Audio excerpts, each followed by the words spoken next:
Iniwan mo ako sa gitna ng unos, Renzo. Habang suot mo ang iyong mamahaling suit at katabi ang iyong kabit sa loob ng pribadong eroplano, itinapon mo ako na parang basurang nakakasagabal sa inyong tanawin. Nakalimutan mo bang ang dala-dala ko ay ang iyong sariling dugo at laman? Ngayon, ang bawat patak ng ulan sa Cebu ay magiging latay sa iyong konsensya. Tapos na ang panahon ng aking pagluha. Kaya mo bang harapin ang bagyong ikaw mismo ang gumising? Sino na ngayon ang mawawalan ng lahat? Hindi ka nababagay sa loob ng eroplanong ito, Mary Lou. Masyado nang masikip ang cabin at ayaw kong mahawa si Yvette sa bigat ng iyong aura. Bumaba ka na bago pa kita ipakaladkad sa aking mga tauhan. Ang boses ni Renzo Villarreal ay kasing lamig ng hanging nanggagaling sa aircon ng pribadong jet, walang bahid ng pag-aalinlangan, at higit sa lahat, walang bakas ng awa. Habang binibitawan niya ang mga salitang iyon, hindi niya nagawang tingnan ang kanyang asawa. Ang kanyang mga mata ay nakatuon lamang kay Yvette, ang babaeng nakasuot ng mamahaling sutla, na ngayon ay komportableng nakasandal sa upuang dapat ay para kay Mary Lou. Dahan-dahang napahawak si Mary Lou sa kanyang malaking tiyan. Sa loob nito, naramdaman niya ang isang mahinang sipa.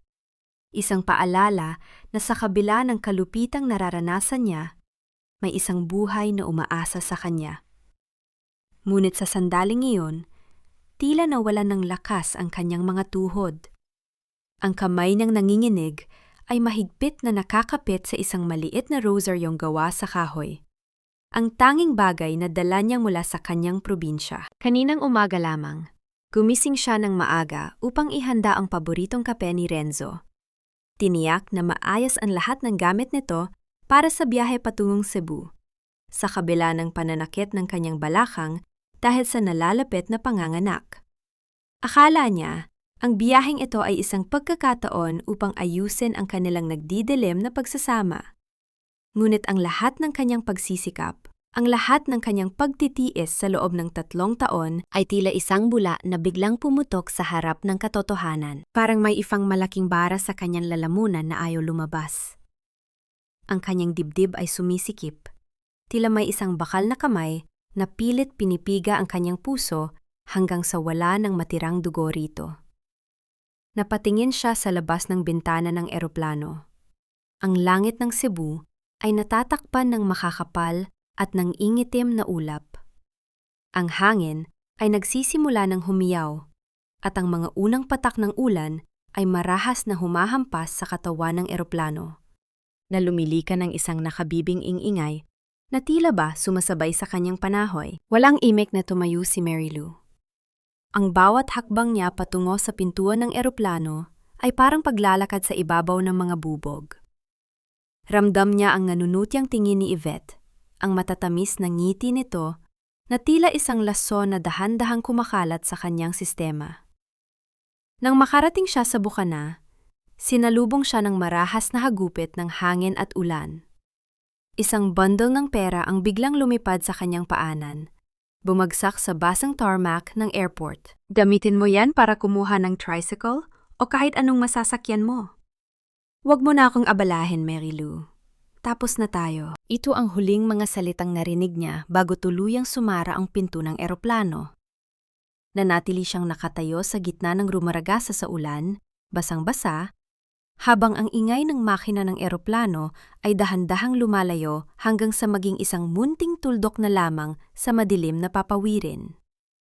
Ang bawat patak ng ulan na tumatama sa kanyang muka ay humahalo sa kanyang mga luha, na tila ba ang langit mismo ay nakikiramay sa kanyang pagkaulila. Sa gitna ng baha at dilim, habang ang bawat kidlat ay nagbibigay ng panandaliang liwanag sa kanyang paligid, isang matinding kirot ang gumuhit mula sa kanyang likuran patungo sa kanyang puson. Napaupo siya sa basang semento. Yakap-yakap ang kanyang tiyan habang ang malamig na tubig ay dahan-dahang bumabalot sa kanyang katawan. Bakit sa kabila ng lahat ng ibinigay ko, ang tanging natira sa akin ay ang lamig ng ulan at ang sakit ng iyong pagtalikod? Hanggang kailan, kailangang magbayad ang isang pusong, wala namang ibang ginawa, kundi ang magmahal ng tapat? Ang batang yan ay magiging paalala lamang ng iyong kahihiyan, Mary Lou. Huwag mo nang asahan na kikilalanin ko siya o ang kahit na anong ugnayan ninyo sa pamilyang Villarreal. Ang mga salitang iyon ni Renzo ay tila mga linta na sumisipsip sa natitirang lakas ni Mary Lou habang siya ay nakahiga sa isang manipis at butas-butas na banig sa loob ng maliit na health center sa isang liblib na barangay sa Cebu. Wala silang kuryente. Ang tanging liwanag na tumatanglaw sa silid ay ang munting ningas ng isang gasera na tila ba hihinto sa pag-atid sa bawat paghampas ng malakas na hangin sa bintana.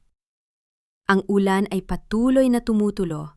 Mula sa tumatagas na bubong, lumilikha ng tunog na tila ba isang malungkot na orasan na nagbibilang ng bawat sandali ng kanyang pagdurusa. Sa gitna ng kadiliman, naramdaman ni Mary Lou ang isang matinding hapdi na tila ba binibiyak ang kanyang katawan sa dalawa. Ang bawat paghilab ng kanyang tiyan ay mas masakit pa sa anumang sampal na natanggap niya. Ngunit higit sa pisika na sakit, ang mas matinding kumukurot sa kanyang kalooban ay ang imahe ni Renzo, na masayang nakikipag-inuman ng wine sa loob ng kanilang mansyon sa Manila habang siya ay naririto, nakikipagpatayan para sa buhay ng kanilang anak sa gitna ng isang bagyo. Ang bawat hininga ni Mary Lou ay puno ng pagsusumamo. Ang kanyang mga kuko ay bumaon sa gilid ng banig hanggang sa mamuti ang kanyang mga kasukasuan. Ramdam niya ang malamig na pawis na humahalo sa basang buhok sa kanyang noo. Sa mga sandaling iyon, tila ba ang buong mundo ay tumigil, at ang tanging nananatiling buhay ay ang galit at ang pagmamahal na sabay na nag-aalab sa kanyang dibdib. Konti na lang, iha. Huminga ka ng malalim. Huwag kang susuko para sa bata. Ang malumanay na tinig ni Aling Nena, ang matandang hilot, ay tila isang anghel sa gitna ng impyerno. Dahan-dahang pinunasan ng matanda ang noo ni Mary Lou gamit ang isang basang bimpo na may amoy ng herbal at pag-asa. Sa labas ng pinto, naririnig ang boses ni Mang Turing na pilit na iniaayos ang mga gamit na nabasa ng baha.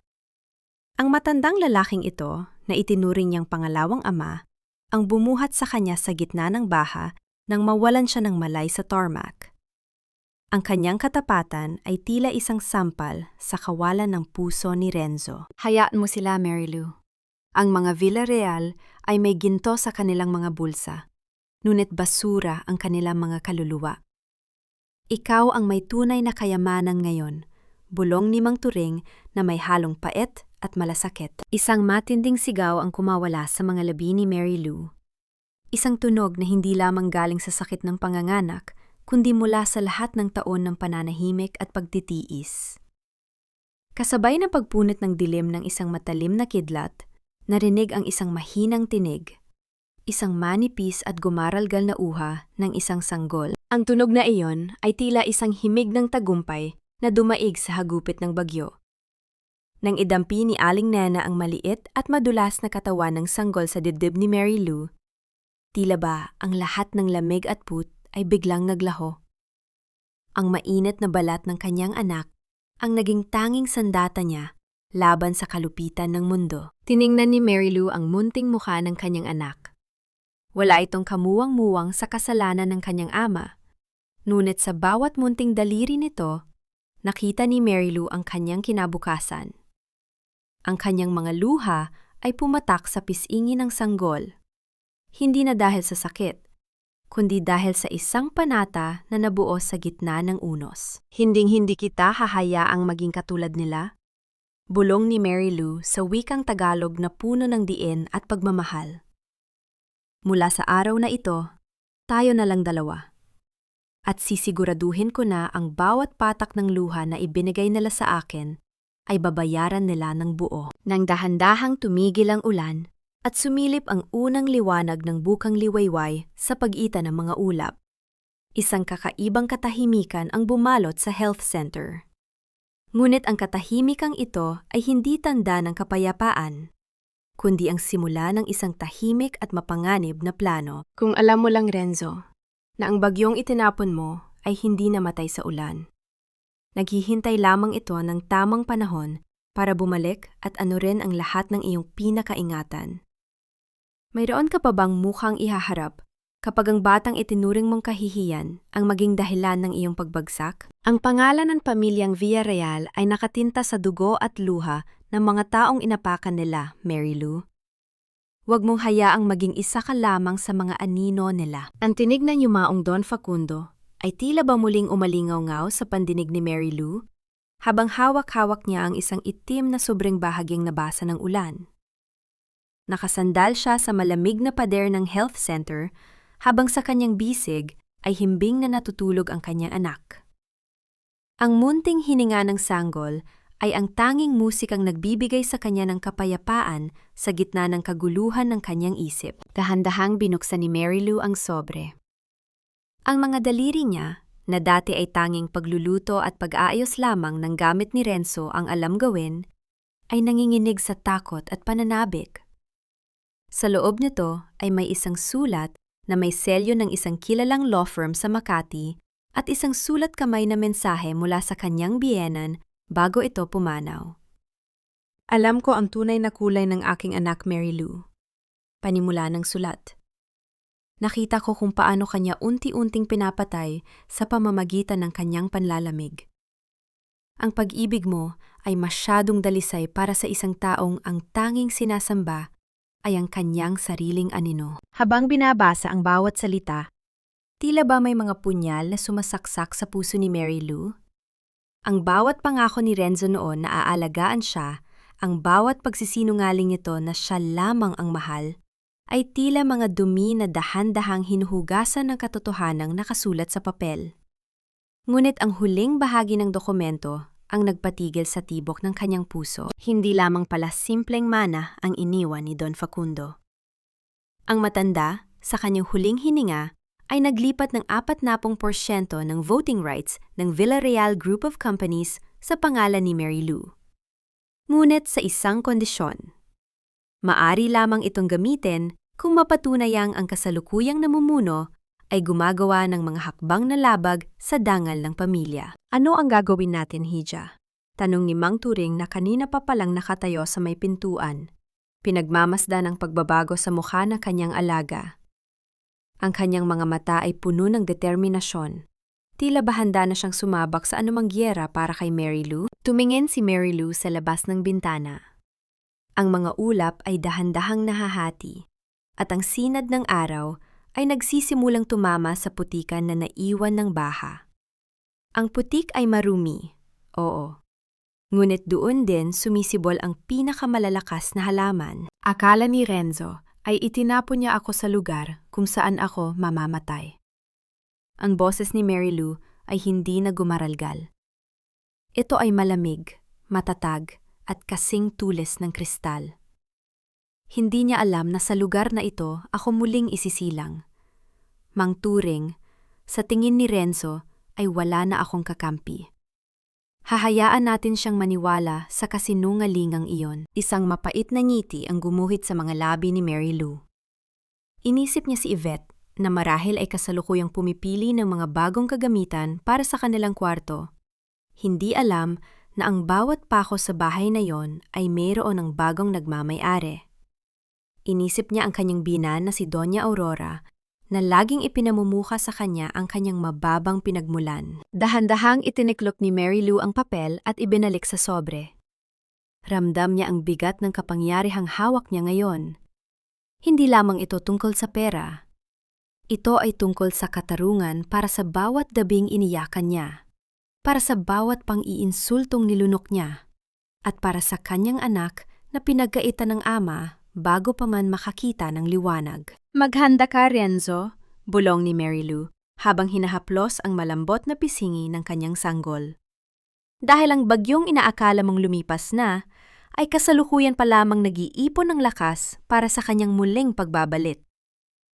Eksaktong sa sandali ngayon, ang katahimikan ng health center ay binasag ng isang kakaiba at mahabang tunog mula sa bulsa ni Mang Turing. Isang cellphone na hindi pamilyar kay Mary Lou ang nagliliwanag. Nang sagutin ito ni Mang Turing, ang kanyang muka ay biglang namutla. Tumingin siya kay Mary Lou na may halong takot at pagkabahala. Iha, ang mga tauhan ni Renzo. Papunta sila rito sa Cebu. Pinapahanap nila ang iyong bangkay para masiguradong wala nang sagabal sa kanilang pag-iisang dibdib ni Yvette sa susunod na linggo. Napatayo si Mary Lou. Ang kanyang puso ay muling bumilis ang tibok. Ngunit sa pagkakataong ito, hindi ito dahil sa takot. Ito ay dahil sa adrenaline ng isang biktima na handa nang maging mangangaso. Sino ang tunay na mawawalan, Renzo? Ang taong walang dala, kundi ang katotohanan? O ang taong ang tanging sandata ay ang kanyang mga kasinungalingan? Itapon mo na ang lahat ng gamit ng babaeng iyon, Renzo. Ayaw kong may natitirang amoy ng kahirapan sa bahay na ito bago ang ating kasal. Masyadong mabaho ang alaala ng isang probinsyana para sa mabulaklak nating hinaharap. Ang boses ni Yvette ay kasing talim ng basag na kristal habang naglalakad siya sa loob ng master bedroom ng mansyon ng mga Villarreal sa Forbes Park. Hawak niya ang isang mamahaling baso ng champagne at bawat hakbang niya sa makapal na carpet ay tila pag-angkin sa bawat sulok ng bahay na dati ay pinaglingkuran ni Mary Lou ng buong tapat. Sa kabilang dako ng silid, nakatayo si Renzo sa harap ng malaking salamin. Inaayos ang kanyang tila walang kuto na suit. Walang bakas ng pagsisisi sa kanyang mukha. Wala ring bahid ng pag-aalala para sa asawang iniwan niya sa gitna ng rumasasa na bagyo sa Cebu, isang linggo na ang nakalilipas. Para sa kanya, ang pagkawala ni Mary Lou ay isang malaking ginhawa. Isang paglilinis sa kanyang reputasyon na nadungisan ng isang kasalang hindi naman niya ginusto. Huwag kang mag-alala, sweetheart. Inutusan ko na ang mga tauhan ko na sunugin ang lahat ng naiwan niya. Mula sa mga luma niyang damit hanggang sa mga walang kwentang gamit sa kusina. Bukas, tanging ang mga gamit mga lang ang makikita rito. Sagot ni Renzo, ang kanyang boses ay puno ng pagmamalaki at kawalan ng pakialam. Habang nagsasalita si Renzo, dumaan ang isang katulong na may dalang kahon ng mga gamit ni Mary Lou. Doon, nakasilip ang isang maliit na damit ng sanggol na maingat na tinahian ni Mary Lou ng burda. Isang munting sapatos na gawa sa tilang koton na nilagyan niya ng pangalang Hope. Ito ang sapatos na gabi-gabing hinahaplos ni Mary Lou habang nagdarasal na sana ay mahalin din ni Renzo ang kanilang anak. Sa isang iglap, kinuha ni Yvette ang munting sapatos mula sa kahon at tiningnan ito ng may pandidire. Hope? Anong klaseng pangalan nito? Masyadong baduy. At tingnan mo ang tahi, mukhang gawa sa palengke. Pagkatapos ay lumingon siya kay Renzo at tumawa ng nakakaasar. Mabuti na lang at hindi natuloy ang batang yon. Isipin mo nga lang ang kahihiyan kung may isang batang Villarreal na lumalaking mukha ring katulong. Hindi kumibo si Renzo. Sa loob-loob niya, may isang maliit na bahagi ng kanyang pagkatao ang tila tinusok ng karayom. Ngunit mabilis niya itong pinalis. Mas mahalaga sa kanya ang pagsasama nila ni Yvette na magpapatatag sa kanyang posisyon sa kumpanya. Ang kanyang konsensya ay matagal na niyang ibinoon, kasabay ng pag-alis ng kanyang pribadong jet sa Cebu. Pumasok sa silid si Doña Aurora, ang ina ni Renzo, na may dalang listahan ng mga bisita para sa kanilang engrandeng kasal. Ang kanyang mukha ay kasing tigas ng marmol, at ang kanyang mga mata ay walang kinang ng katuwiran. Siguraduhin ninyong walang makakarating na balita tungkol sa babaeng yon sa mga press. Mading utos ng matanda. Ayaw kong masira ang imahe ng ating pamilya dahil lamang sa isang aksidente sa Cebu. Kung patay na siya, hayaan siyang mabulok doon. Kung buhay naman, siguraduhin ninyong hindi na siya makakaapak pa sa Maynila. Ngunit sa gitna ng kanilang masayang pagpaplano, isang marahas na tunog ng doorbell ang umalingaw-ngaw sa buong mansyon. Ilang sandali pa, pumasok ang isang security guard na may dalang isang maliit na parsela. Sir Renzo, may nag-iwan po nito sa gate. Para sa inyo daw po. Sabi ng guard na bakas ang kaba sa boses. Kinuha ni Renzo ang parsela. Wala itong pangalan ng nagpadala. Tanging ang kanyang pangalan lamang ang nakasulat sa isang pulang tinta na tila ba sariwang dugo. Nang buksan niya ang kahon, biglang napatigil ang paghinga ng lahat sa loob ng silid. Sa loob ng kahon ay ang kabilang pares ng munting sapatos na tinahiyan ni Mary Lou. Ngunit hindi na ito puti. Ito ay puno ng mansa ng tuyong dugo at sa loob nito ay may isang pirasong papel na may nakasulat na 2 salita. Sumpa ko, biglan nakaramdam ng isang matinding kilabot si Renzo. Ang hangin sa loob ng air-condition na silid ay tila naging kasing lamig ng gabi sa Cebu. Napatingin siya sa bintana at kahit tirik ang araw sa Maynila, tila nakita niya ang anino ni Mary Lou na nakatayo sa gitna ng ulan, nanunumbat ang mga mata. Sino ang nagpadala nito? Paano nila nalaman ang tungkol sa sapatos? At higit sa lahat, buhay ba talaga ang multo ng kanyang nakaraan na pilit niyang ibinabaon? Ang katahimikan sa loob ng mansyon ay tila isang babala. Isang babala na ang bawat luha ni Mary Lou ay may katumbas na kabayaran at ang paniningil ay kasalukuyan pa lamang nagsisimula. Ang bawat pirma mo sa mga dokumentong ito, Renzo, ay tila mga pako sa kabaong ng iyong sariling kapangyarihan. Ang tinig ni Mary Lou ay wala ng bakas ng takot. Wala na ang babaeng nanginginig sa ulan, ang asawang nagmamakaawa para sa kaunting atensyon. Sa loob ng isang maliit at tago na silid sa luma at abandonadong warehouse ni Mang Tureng sa labas ng lungsod ng Cebu, ang liwanag ng isang lampara ay tumatama sa mukha ni Mary Lou na tila ba isang mandirigmang naghahanda sa huling laban. Sa harap niya ay nakaupo ang 3 lalaki at 2 babae. Sila ang mga taong tinanggal ni Renzo sa trabaho ng walang katarungan. Mga dating accountant, manager, at security officers na nakakaalam sa bawat maruming sikreto ng Villarreal Group. Sila ang mga basura na itinapon ni Renzo. Ngunit ngayon ay nagtitipon-tipon upang maging isang malakas na agos na tatangay sa kanya. Narito ang mga kopya ng bank transfers ni Renzo patungo sa mga dummy accounts sa labas ng bansa, sabi ni Mr. Santos, ang dating chief accountant na pilit na pinatahimik ni Renzo noon. Inilapag niya ang mga folder sa hapag na kahoy. Ang tunog ng papel ay tila isang babala sa katahimikan ng gabi. Ginamit niya ang kumpanya para pundohan ang luho ni Yvette at ang sarili niyang mga bisyo. Dahan-dahang hinaplos ni Mary Lou ang mga dokumento. Ang bawat pahina ay katumbas ng isang kasinungalingan, isang pagtataksil sa tiwalang ibinigay ng yumaong Don Facundo. Ramdam niya ang galit ng mga taong nasa paligid niya, isang kolektibong pot na naging pundasyon ng kanilang alyansa. Utang na loob ang nadali sa akin sa pamilyang yon sa loob ng maraming taon, bulong ni Mary Lou, habang nakatingin sa kanyang anak na mahimbing na natutulog sa isang duyan sa sulok ng silid. Ngunit ang utang na iyon ay nabayaran na ng aking mga luha at dugo. Ngayon, ang Villarreal Group naman ang may utang sa atin. Tumayo si Mang Turing at lumapit kay Mary Lou. Ang kanyang mga kamay na magaspang dahil sa trabaho ay dahan-dahang ipinatong sa balikat ng babae. Iha, ang balita ay nakarating na sa akin. Ang kasal ni Renzo at Yvette ay gaganapin na sa susunod na linggo sa pinakamahal na hotel sa Manila. Inaasahan nila ang isang gabi ng tagumpay. Isang malamig na ngiti ang sumilay sa mga labi ni Mary Lou. Kinuha niya ang isang gunting at dahan-dahang ginupit ang kanyang mahabang buhok hanggang sa umabot ito sa kanyang balikat. Ang mga hibla ng buhok na nahuhulog sa sahig ay tila ang pagbitaw niya sa kanyang lumang pagkatao.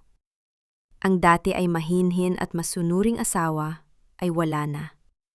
Ang nakaharap sa kanila ngayon ay isang babaeng may matalas na tingin at pusong kasing tigas ng bakal. Hindi nila alam na ang kanilang wedding of the year ay magiging funeral ng kanilang reputasyon, sabi ni Mary Lou sa wikang Taglish na may halong diin.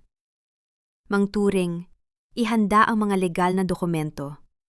Gagamitin natin ang bagong pangalan na ibinigay sa akin ng abogado ni Don Facundo. Dahan-dahang niladaan ni Mary Lou ang isang manipis na papel. Sa bawat guhit ng kanyang panulat, ramdam niya ang paglaya. Hindi na siya si Mary Lou Almazan Villarreal, ang biktima. Mula sa sandaling ito, siya na, si Maria Lucia Almazan, ang misteryosong investor na may hawak ng 40% ng kapangyarihan sa kumpanya. Sa di kalayuan, ang tunog ng mga alon sa dalampasigan ng Cebu ay tila isang palakpak ng kalikasan. Ang tubig na dati ay muntik nang pumatay sa kanya. Ngayon ay tila sumasabay sa kanyang determinasyon. Ngunit bago pa man matapos ang kanilang pampupulong, isang tunog ng mabilis na pagtakbo ang narinig mula sa labas ng warehouse. Isang bata ang pumasok, na hingal, ang mga mata ay nanlalaki sa takot. Mang Turing, may mga itim na sasakyan na pumasok sa barangay. Hinahanap nila ang bahay ni Aling Nena. Napatayo si Mary Lou. Ang kanyang puso ay tila gustong tumalon sa kanyang dibdib. Ang mga tauhan ni Renzo. Nahanap na nila ang lugar kung saan siya nanganak. Kunin mo ang bata, Mary Lou. Kailangan nating umalis dito ngayon din. Sigaw ni Mang Turing habang mabilis na nililigpit ang mga dokumento. Sa gitna ng kadiliman, habang ang mga ilaw ng sasakyan ay nagsisimulang tumama sa pader ng warehouse, naramdaman ni Mary Lou ang isang matinding takot. Hindi para sa kanyang sarili, kundi para sa kanyang anak. Ang laban ay hindi na lamang tungkol sa katarungan. Ito ay naging isang karera para sa kaligtasan. Magagawa kaya nilang makatakas bago pa man mahuli ng mga kamay ni Renzo ang huling ebidensya ng kanyang kasalanan? O ang bagong buhay ni Mary Lou ay matatapos bago pa man ito tunay na magsimula? Siguraduhin ninyong walang makakalabas ng buhay sa bodegang yan. Sunugin ninyo ang lahat kung kailangan, basta makuha ninyo ang babae at ang batang dala niya. Utos yan ni Sir Renzo. Burahin ang lahat ng bakas. Ang tinig ni Gardo, ang pinakakatiwalaang tauhan ni Renzo, ay kasing talim ng patalim na humihiwa sa katahimikan ng gabi sa labas ng warehouse. Ang mga yabag ng kanilang mabibigat na bota sa ibabaw ng graba ay lumilika ng isang nakakatakot na ritmo. Tila ba mga hakbang ng kamatayan na dahan-dahang lumalapit sa kinaroroonan ni Mary Lou? Sa loob ng madilim na bodega, mabilis na binalot ni Mary Lou ang kanyang anak ng isang makapal na kumot. Ang sanggol ay bahagyang ginalaw ang kanyang munting kamay, tila nagtataka sa biglaang pagbilis ng kilos ng kanyang ina. Ang kawalang malay ng bata ay isang matinding kaibahan sa panganib na kasalukuyang nakapaligid sa kanila. Napakapit si Mary Lou sa kanyang dibdib. Ramdam ang mabilis na kabog ng kanyang puso na tila isang ibon na pilit kumakawala sa hawla. Huwag kang bibitiw sa akin, anak, bulong ni Mary Lou. Ang kanyang boses ay isang mahinang pakiusap na hinaluan ng determinasyon. Hindi kita hahayaang hawakan ng mga kamay na pumatay sa aking pagkatao. Dahan-dahang binuksan ni Mang Turing ang isang lihim na lagusan sa likod ng warehouse. Isang maliit na pinto na natatakpan ng mga lumang lambat at kawayan. Ang amoy ng dagat at nabubulok na kahoy ay agad na sumalubong sa kanila. Sa labas, narinig ang pagbagsak ng malalaking trozo na ginamit ni Gardo upang wasakin ang pangunahing pinto. Ang tunog ng nababasag na kahoy ay tila bawat buto sa katawan ni Mary Lou na muling nadudurog sa takot. Dito, Mary Lou, sa pampang tayo dadaan! Hiyaw ni Mang Turing sa isang pabulong na paraan. Mabilis silang naglakad sa ilalim ng kadiliman. Iniinda ang matatalim na bato na sumusugat sa kanilang mga paa. Ang bawat paghinga ni Mary Lou ay masakit sa kanyang baga, ngunit hindi siya tumitigil. Sa likuran nila, ang liwanag ng mga sulo at flashlight ng mga tauhan ni Renzo ay nagsisimulang maglika ng mga mahahabang anino sa mga puno ng niyog. Ang bawat sigaw ng mga lalaki ay tila isang latay sa kanyang likuran. Nang makarating sila sa dalampasigan, isang maliit na bangkang demotor ang naghihintay. Ang tunog ng mga alon na humahampas sa gilid ng bangka ay ang tanging musikang nagbibigay ng pag-asa. Ngunit bago pa man sila makasakay, isang maliwanag na ilaw mula sa isang malakas na flashlight ang tumama ng direkta sa mukha ni Mary Lou. Nandito sila! Huwag ninyong hayaang makatakas! Hiyaw ng isang lalaki mula sa itaas ng munting burol. Naramdaman ni Mary Lou ang panlalamig ng kanyang buong katawan. Ang kanyang mga paa ay tila nakabaon na sa buhangin. Nakita niya ang pagkinang ng isang baril sa ilalim ng liwanag ng buwan. Ngunit sa halip na sumuko, isang kakaibang lakas ang dumaloy sa kanyang mga ugat. Ang lakas ng isang inang handang mamatay para sa kanyang anak. Mang Turing, itulak mo ng bangka, ngayon na! Sigaw ni Mary Lou habang mabilis na tumatalon sa loob ng sasakyang pandagat, yakap-yakap ang kanyang anak ng higit pa sa kanyang sariling buhay. Ang makina ng bangka ay dahan-dahang umandar. Ang tunog nito ay tila isang ungol ng paglaya sa gitna ng katahimikan ng dagat. Habang lumalayo sila sa pampang, nakita ni Mary Lou ang mga tauhan ni Renzo na naiwan sa dalampasigan, mga aninong puno ng galit at pagkatalo. Ang warehouse na kanina lamang ay kanlungan nila ay nagsisimula ng lamunin ng apoy. Ang pulang liwanag nito ay nagpapakita ng bagsik ng pagtataksil ni Renzo. Tumingin si Mary Lou sa naglalakihang apoy. Ang bawat kislap ng apoy ay tila ba ang kanyang mga lumang alaala na tinutupok na ng panahon. Hindi na siya babalik sa pagiging biktima. Ang bawat abo na lumilipad sa hangin ay simbolo ng pagtatapos ng kanyang pagtitiis. Magpakasaya ka sa iyong huling linggo ng kalayaan, Renzo. Bulong ni Mary Lou habang ang bangka ay dahan-dahang nilalamon ng dilim ng karagatan. Dahil pag-apak ko sa Maynila, hindi lang apoy ang dadalhin ko. Dadalhin ko ang buong lakas ng bagyong pilit mong pinatay. Ngunit sa gitna ng kanilang pagtakas, napansin ni Mary Lou na si Mang Turing ay nakahawak sa kanyang tagiliran. Sa ilalim ng liwanag ng buwan, nakita niya ang maitim na likido na dahan-dahang kumakalat sa baro ng matanda. Mang Turing, nasugatan kayo! Sigaw ni Mary Lou. Ang kanyang boses ay puno ng bagong takot. Tumingin ang matanda sa kanya, pilit nang umingiti sa kabila ng pamumutla ng kanyang mga labi. Ayos lang ako, Hija. Ang mahalaga, malayo na kayo sa kanila. Makakarating kaya sila sa Maynila ng ligtas. O ang unang sakripisyo ng kanilang alyansa ay ang taong tanging naging sandigan ni Mary Lou?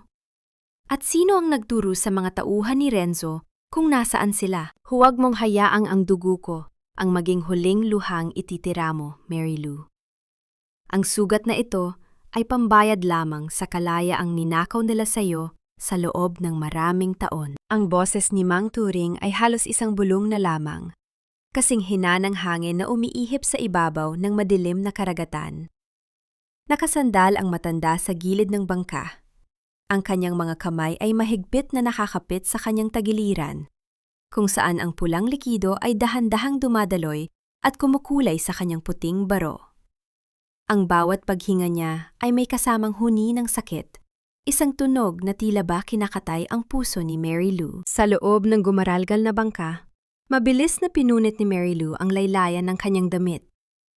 Ang kanyang mga kamay ay nanginginig, hindi dahil sa lamig ng gabi, kundi dahil sa takot na baka ang taong tanging nagtanggol sa kanya ay mawala na rin.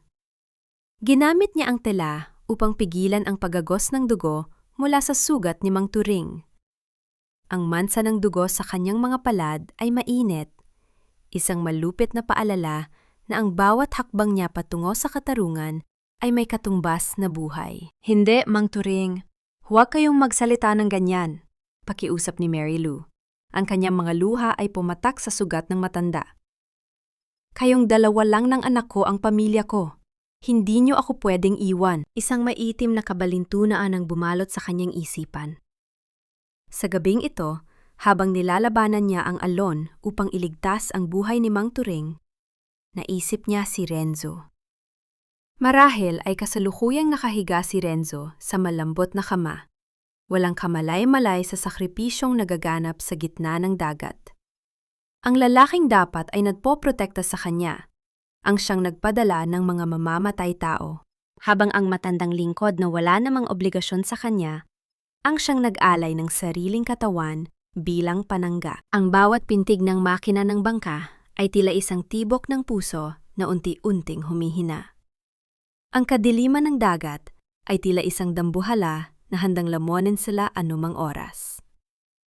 Napayakap si Mary Lou sa kanyang anak na mahimbing pa ring natutulog. Walang kamalay-malay na ang kanyang lolo Turing ay kasalukuyang nakikipagbuno sa kamatayan. Nabalik lamang ang ulirat ni Mary Lou nang marinig niya ang isang malakas na tunog mula sa isang radyo na nasa loob ng bangka. Isang balita mula sa istasyon sa Maynila ang pumailan lang sa katahimikan. Ang buong lipunang Manila ay abala na sa paghahanda para sa tinaguriang Wedding of the Decade. Sa darating na Sabado, ganap na 6:00 ng gabi, nakatagdang magpalitan ng sumpa sina Renzo Villarreal at Yvette Salcedo sa isang engrandeng seremonya na gaganapin sa Grand Ballroom ng Manila Peninsula. Nanigas ang buong katawan ni Mary Lou. Ang tinig ng news anchor ay tila isang sampal sa kanyang muka. Habang siya ay namimilipit sa takot at sakit sa gitna ng dagat, ang kanyang asawa ay naghahanda na sa isang bagong panimula na tila ba hindi siya kailanman nag-exist? Ang pot na kanina lamang ay isang munting ningas ay biglang naging isang dambuhalang apoy sa kanyang dibdib. Mang Turing, kailangang lumaban kayo, bulong ni Mary Lou. Ang kanyang mga mata ay nanimingkit sa determinasyon. Hindi tayo pwedeng mamatay dito. Mayroon pa tayong kasalang kailangang daluhan. Dahan-dahang idinilat ni Mang Turing ang kanyang mga mata at tumingin sa malayo. Sa abot tanaw, nagsisimulang sumilip ang mga ilaw ng isang malaking barkong kargamento na patungong Maynila. Ito ang kanilang huling pagkakataon. Iha, tingnan mo. Turo ng matanda sa papalayang barko. Iyan ang sasakyan mo patungo sa iyong trono. Huwag kang titingin sa likod.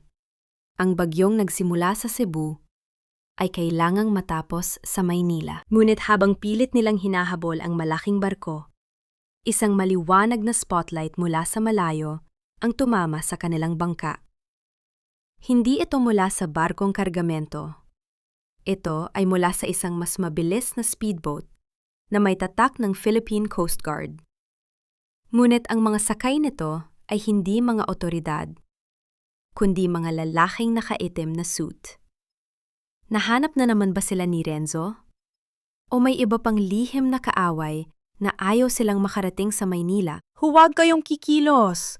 Alam namin kung sino ang kasama ninyo at wala na kayong matatakbuhan pa. Ang sigaw na yon ay bumasag sa katahimikan ng gabi, kasing tulis ng kidlat na tumatama sa gitna ng madilim na karagatan. Ang liwanag mula sa dambuhalang spotlight ng humahabol na speedboat ay kasing lupit ng titig ng isang kaaway. Tila ba hinuhubaran nito ang bawat lihim na pilit itinatago ni Mary Lou sa ilalim ng kanyang basang balabal.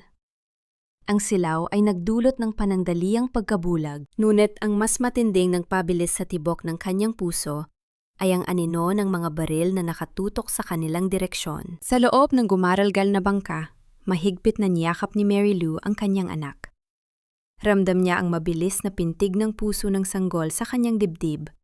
Isang mahinang tunog na tila ba isang munting tambol na nagmamakaawa para sa buhay. Napatingin siya kay Mang Turing na kasalukuyang nakahiga sa sahig ng bangka, ang mukha ay kasing puti na ng papel at ang hininga ay tila ba isang kandilang malapit ng mamatay. Ang miro ng kapalaran ay tila ba isang malupit na biro. Sa sandaling akala ni Mary Lou ay makakaabot na sila sa barkong kargamento na magdadala sa kanila sa katarungan, naririto siya ngayon, nakukubkob sa gitna ng dagat. Walang sandata, kundi ang kanyang pot at ang kanyang pagmamahal.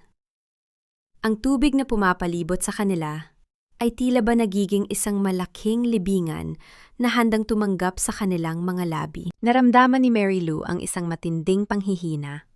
Ang kanyang lalamunan ay tuyong-tuyo at ang bawat bahagi ng kanyang pagkatao ay gustong sumuko.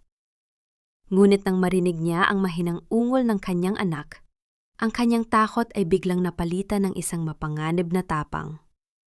Hindi siya pwedeng mamatay dito. Hindi niya hahayaang maging isang footnote lamang ang kanyang anak sa marangyang kasaysayan ng mga Villarreal. Sino kayo? Hiyaw ni Mary Lou sa gitna ng hangin. Ang kanyang boses ay puno ng paet at determinasyon. Anong kailangan niyo sa amin? Ang speedboat ay dahan-dahang lumapit. Ang makina nito ay lumilikha ng isang mabigat na tunog na nagpapayanig sa bawat hibla ng kanyang kalamnan.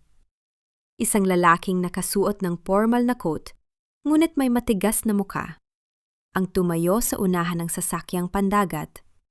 Hindi siya mukhang tauhan ni Renzo na nakasanayan ni Mary Lou. Mas malinis ito, mas disiplinado, at mas nakakatakot. Ako si Attorney Leandro Ramos. Pakilala ng lalaki.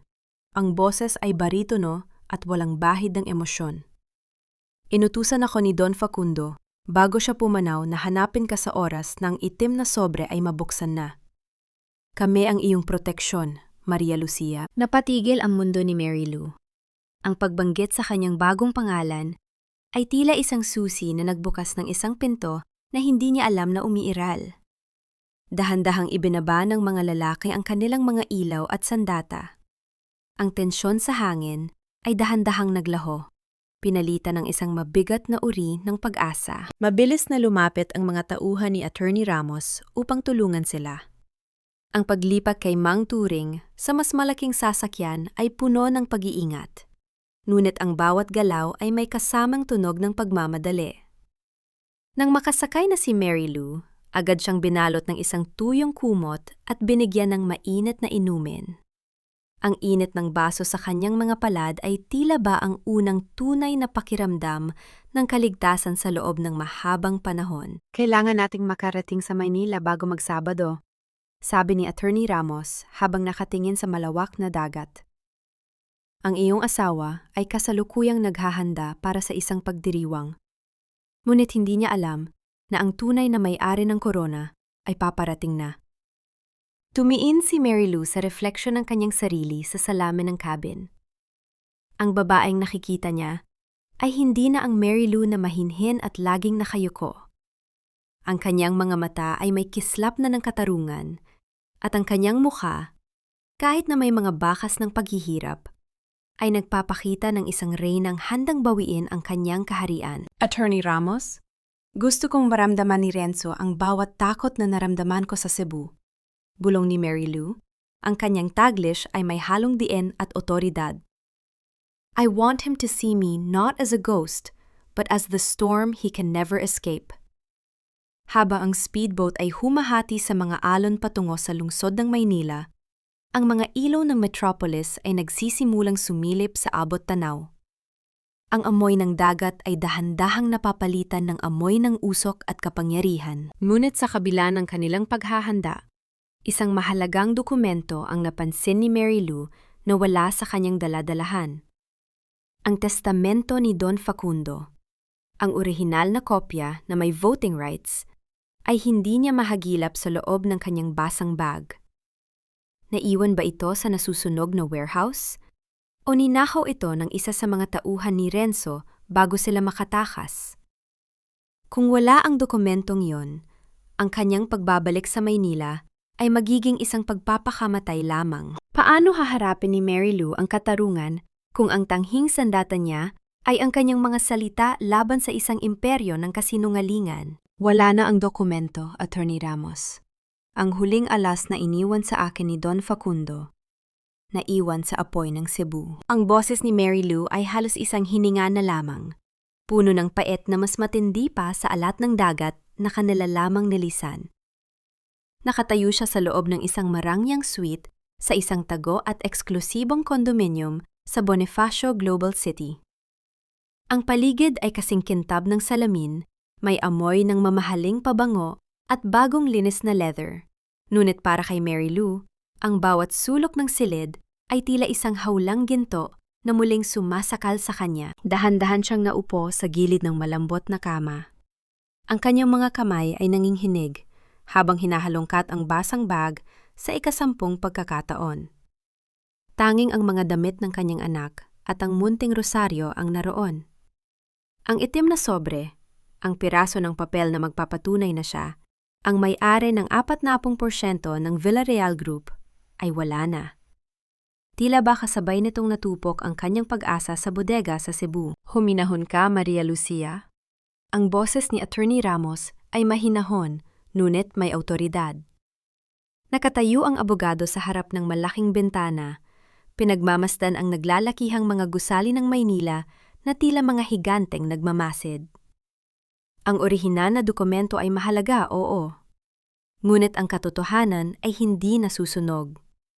Mayroon akong digital backup, bagaman kakailanganin natin ang physical copy para sa mismong board meeting upang walang masabi ang kanilang mga abogado. Tumingin si Mary Lou sa malaking salamin sa kanyang harap. Ang babaeng nakikita niya ay nakasuot na ng isang mamahaling silk robe, ang kanyang buhok ay maayos na, at ang kanyang balat ay hindi nabalot ng putik. Ngunit sa likod ng mga matang iyon, naroon pa rin ang biktima, ang babaeng itinapon sa ulan. Hindi sapat ang digital backup para saktan si Renzo, attorney, bulong ni Mary Lou. Ang kanyang taglish ay may halong lamig. He is a master of lies. Kung wala ang papel na may pirma ng kanyang ama, sasabihin niyang peke ang lahat. I need that paper to crush his arrogance in front of everyone. Nabalik lamang ang diwa ni Mary Lou nang marinig niya ang mahinang iyak ng kanyang anak mula sa kabilang silid. Mabilis siyang tumayo. Ngunit bago pa man siya makahakbang, dahan-dahang bumukas ang pinto. Pumasok ang isang nurse na kinuha ni Attorney Ramos upang mag-alaga sa bata at kay Mang Turing. Nakasalukuyang nagpapagaling sa isang pribadong klinika sa loob din ng gusali. Ma'am, may dumating pong bulaklak para sa inyo, sabi ng nurse, habang bitbit ang isang bungkos na mga puting rosas. Kumunot ang noo ni Mary Lou. Walang nakakaalam na narito siya. Dahan-dahan niyang kinuha ang maliit na card na nakasingit sa mga bulaklak. Ang kanyang puso ay tila tumigil sa pagtibok nang mabasa ang nakasulat. Welcome home, Mary Lou. Hindi lahat ng natutupok ay nagiging abo. Minsan, ang apoy ay naglalantad ng mga bagay na dapat ay matagal nang nakuha. Walang pangalan ng nagpadala, ngunit may isang maliit na marka sa sulok ng card, isang pamilyar na selyo ng pamilya Villarreal, ngunit hindi ito kay Renzo. Ito ay ang selyong ginagamit lamang ni Doña Aurora, ang kanyang biyenan. Naramdaman ni Mary Lou ang panlalamig ng kanyang mga tuhod. Alam ba ni Doña Aurora na buhay siya? O ito ay isang panibagong patibong upang tapusin ang hindi natapos ng mga tauhan ni Renzo sa Cebu? Attorney Ramos, tingnan mo ito, abot ni Mary Lou sa card. Nahanap na nila tayo. O baka naman, hindi nila tayo nahanap, kundi binabantayan lang nila ang bawat galaw natin. Tumingin ang abogado sa card at mabilis na kinuha ang kanyang telepono. Kailangang doblehin ang security rito. Kung si Doña Aurora ang may gawa nito, mas delikado ang laban kaysa sa inaasahan natin. Ang matandang yon ay hindi papayag na masira ang pangalan ng kanyang anak kahit na kailangan niyang pumatay. Sa gitna ng tensyon, isang mensahe ang pumasok sa telepono ni Mary Lou mula sa isang hindi kilalang numero. Isang litrato ang naka-attach dito. Nang buksan niya ito, muntik na niyang mabitawan ang cellphone. Ito ay ang litrato ng orihinal na testamento ni Don Facundo. Maayos at walang bahid ng sunog, na nakalapag sa ibabaw ng isang mahogany na mesa. At sa tabi nito, naroon ang isang pamilyar na singsing, ang wedding ring na iniwan ni Mary Lou sa tarmac ng Cebu. Sino ang may hawak ng kanyang kinabukasan? Isang kaibigan? O ang pinakamatinding kaaway na gagamitin ang dokumentong iyon upang muling pasunurin si Mary Lou sa kanilang kagustuhan? Ang katarungan ay tila ba isang anino na lalong lumalayo habang sinusubukan niyang habulin. At ang oras ay mabilis na nauubos. 3 araw na lang bago ang kasal. Hindi na mamatay ang mga multo, Mary Lou. Naghihintay lang sila ng tamang pagkakataon para maningil. At tila ba ang pagkakataong iyon ay dumating na sa iyong harapan. Ang mga salitang iyon ay paulit-ulit na umaalingaw sa isipan ni Mary Lou habang nakatitig siya sa screen ng kanyang telepono. Ang mahogany na mesa sa litrato, hindi siya maaaring magkamali. Iyon ang mesa sa loob ng silid-aklatan ng mansyon ng mga Villarreal, ang lugar kung saan madalas siyang kagalitan ni Doña Aurora dahil lamang sa maling pag-aayos ng mga libro. Ang testamento ni Don Facundo ay naroroon, kasing kintab ng dati. Tila ba hindi ito dumaan sa apoy ng Cebu? Naramdaman ni Mary Lou ang panlalamig ng kanyang mga kamay. Ang bawat hibla ng kanyang kalamnan ay tila ba hinihila ng isang hindi nakikitang puwersa. Kung ang dokumento ay nasa loob ng mansyon, ibig sabihin ay nakuha ito ng mga tauhan ni Renzo mula sa bodega bago ito tuluyang natupok. Ngunit bakit ito ipapadala sa kanya ngayon? At bakit kasama ang kanyang singsing, ang simbolo ng kanyang pagkakagapos na pilit niyang tinalikuran? Attorney Ramos, ang litratong ito ay kinuha sa loob ng bahay ni Renzo. Bulong ni Mary Lou. Ang kanyang boses ay may halong paet at panggamba. He is playing with me. He wants me to know that he has everything. My future, my rights, and even the memory of my failed marriage. Dahan-dahan lumapit ang abogado.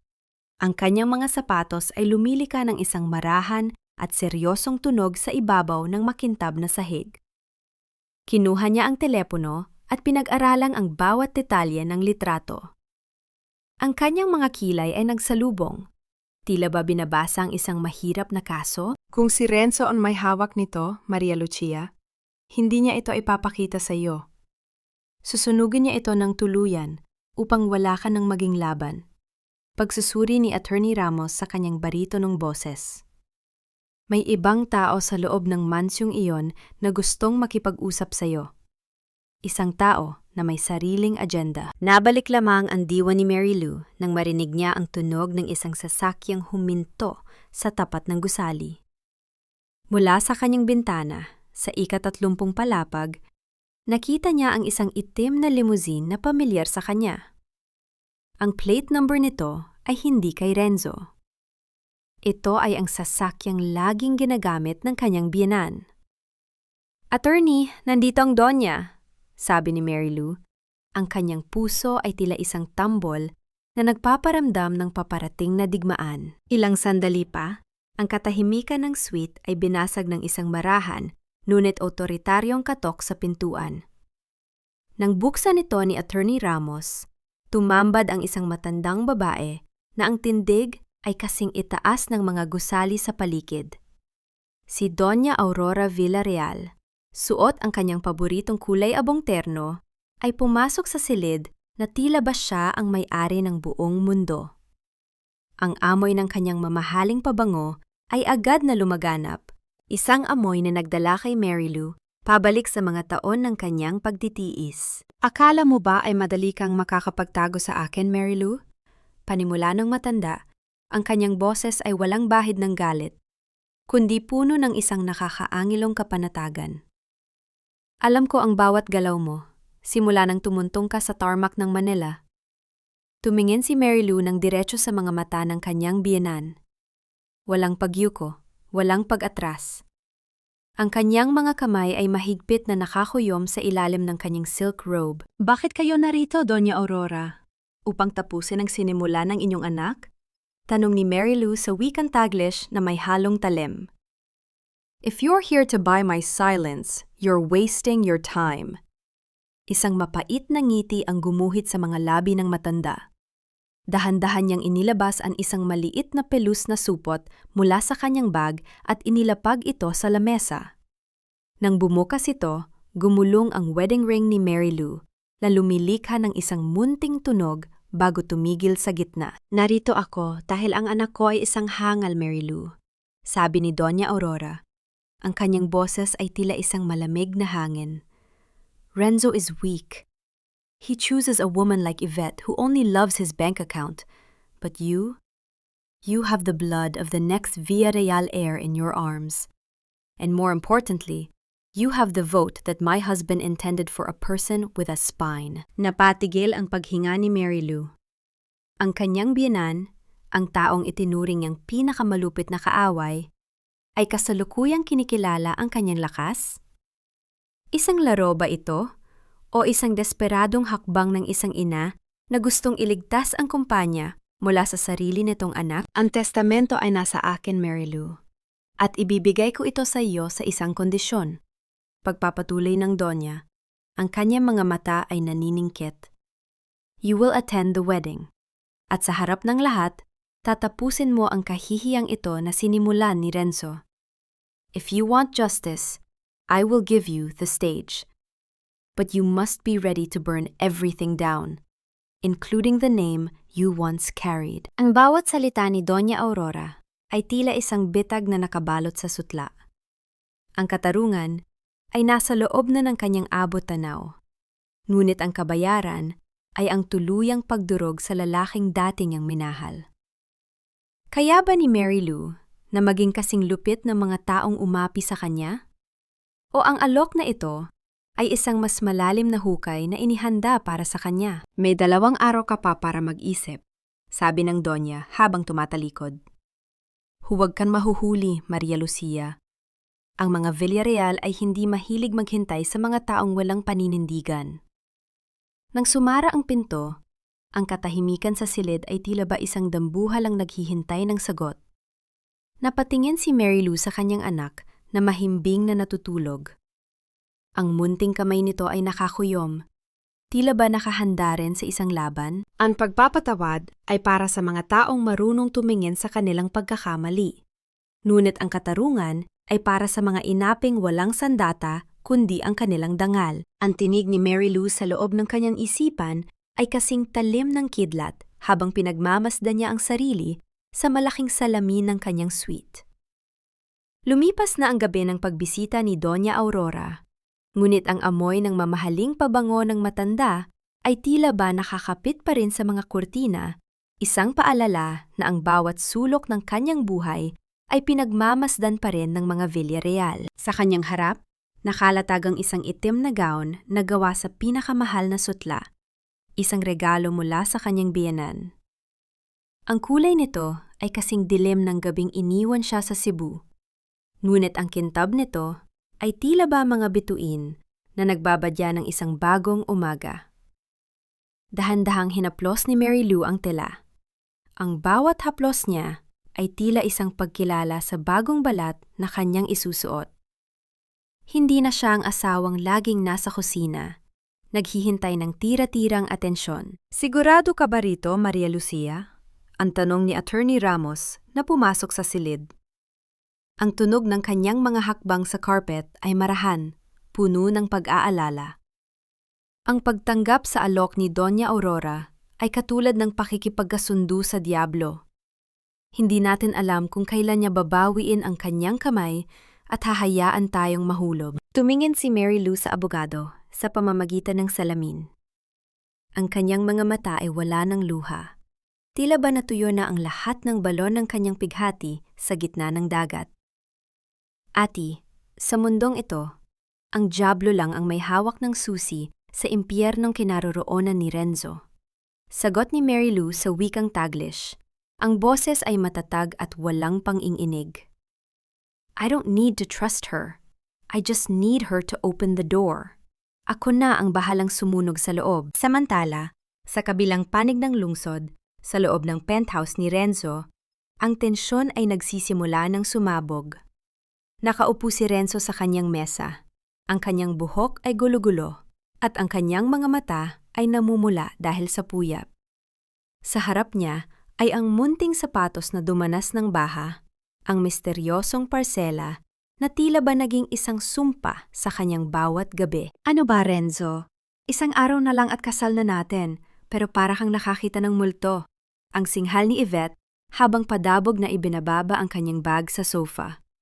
Ang tunog ng pagkumpas ng kanyang mga alahas ay tila ba mga kadenang nanggigising sa nerbiyos ni Renzo. Itapon mga basurang yan. Mary Lou is dead. Kinain na siya ng pating sa Cebu. Hindi mo na iintindihan, Yvette. Sigaw ni Renzo. Ang kanyang boses ay puno ng desperasyon. The security found nothing. Walang record ng kahit sinong Mary Lou sa mga ospital sa Cebu. Pero itong sapatos, paanong nakarating ito rito? Someone knows. Someone is watching us. Nabalik lamang ang katahimikan nang biglang tumunog ang intercom ng penthouse. Isang mensahe mula sa front desk ang nagsabing may isang digital file na ipinadala para sa kanya. Isang wedding gift daw mula sa isang hindi kilalang tagahanga. Nang buksan ni Renzo ang file sa kanyang malaking screen, ang kanyang buong katawan ay tila naging yelo. Hindi ito litrato. Hindi rin ito sulat. Isang audio file ang nagsimulang tumugtog. Ang tunog ng ulan at ang hiyaw ng hangin sa tarmac ng Cebu ay agad na pumuno sa silid. At pagkatapos, ang sariling boses ni Renzo ang umalingaw-ngaw. Malamig, tarantado, at walang puso. Hindi ka nababagay sa loob ng eroplanong ito, Mary Lou. Masyado nang masikip ang cabin. Bumaba ka na bago pa kita ipakaladkad. Ang bawat salita ay tila isang sampal na paulit-ulit na tumatama sa mukha ni Renzo. Napaupo siya sa sahig. Ang kanyang mga kamay ay nakatakip sa kanyang mga tainga. Ngunit ang boses ay tila ba nagmumula na sa loob ng kanyang sariling bungo. Si Yvette ay napatigil din. Ang kanyang mukha ay nawalan ng kulay. Tila ba ang lahat ng kanyang pagtataray ay biglang natunaw. "Patayin mo yan! Renzo, patayin mo!" Hiyaw ni Yvette. Ang kanyang boses ay matinis at puno ng takot. Ngunit ang recording ay hindi tumigil. Sa dulo ng audio, isang mahinang boses ng babae ang narinig. Isang boses na puno ng sakit, ngunit may kasamang kakaibang kapangyarihan. Ang bagyong itinapon mo, Renzo, ay narito na sa pintuan mo.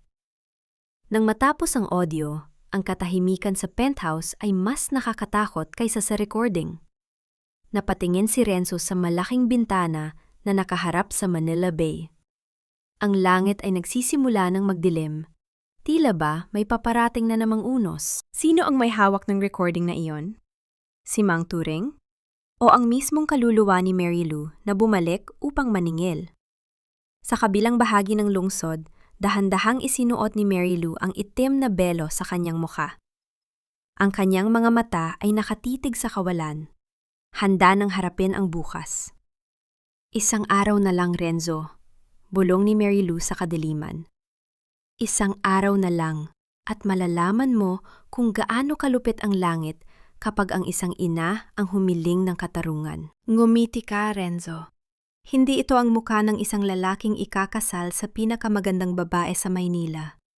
Para kang nakakita ng multo sa bawat sulok ng ballroom na ito. Ang tinig ni Yvette ay isang matalim na bulong sa gitna ng marangyang tugtugin ng mga biolin sa loob ng Grand Ballroom ng Manila Peninsula. Nakasuot siya ng isang makinang na puting gown na tila ba binabalot ng libu-libong diamante. Ngunit ang kanyang mukha, sa kabila ng makapal na makeup, ay bakas ang pagkairita at kaba. Ang kanyang mga kamay ay mahigpit na nakakapit sa braso ni Renzo. Tila ba natatakot na sa isang iglap ay bigla itong maglaho. Sa paligid nila, ang bawat lamesa ay napapalamutyan ng mga puting rosas at nagninining ng mga kristal na chandelier. Ang bawat panauhin ay suot ang kanilang pinakamahal na mga terno at alahas. Lumilikha ng isang atmosfera ng yaman at kapangyarihan. Ngunit para kay Renzo, ang bawat tawanan at bawat tunog nang nagbabangga ang mga baso ng wine ay tila ba isang nakabibibing ingay na nagpapabilis sa tibok ng kanyang puso. Nabalik lamang ang diwa ni Renzo nang marinig niya ang tunog ng malaking pintuan ng ballroom na dahan-dahang bumubukas. Ang bawat mata sa loob ng silid ay lumingon sa direksyong iyon. Isang malamig na hangin ang tila pumasok mula sa labas, nagpapagalaw sa mga dulo ng mga puting rosas. Nakatayo sa gitna ng stage si Doña Aurora, hawak ang mikroponyo. Ang kanyang tindig ay kasing tigas ng batong marmol at ang kanyang mga mata ay nakatitig ng diretso sa kanyang anak. May isang kakaibang ngiti sa kanyang mga labi, isang ngiti na hindi nagbibigay ng init kundi ng babala. Mga kaibigan, bago natin simulan ang seremonya ng kasal ng aking anak, ang boses ng Donya ay umalingaw-ngaw sa buong ballroom kasing linaw ng kristal. Nais ko munang ipakilala ang ating pinakaimportanteng panauhin ngayong gabi.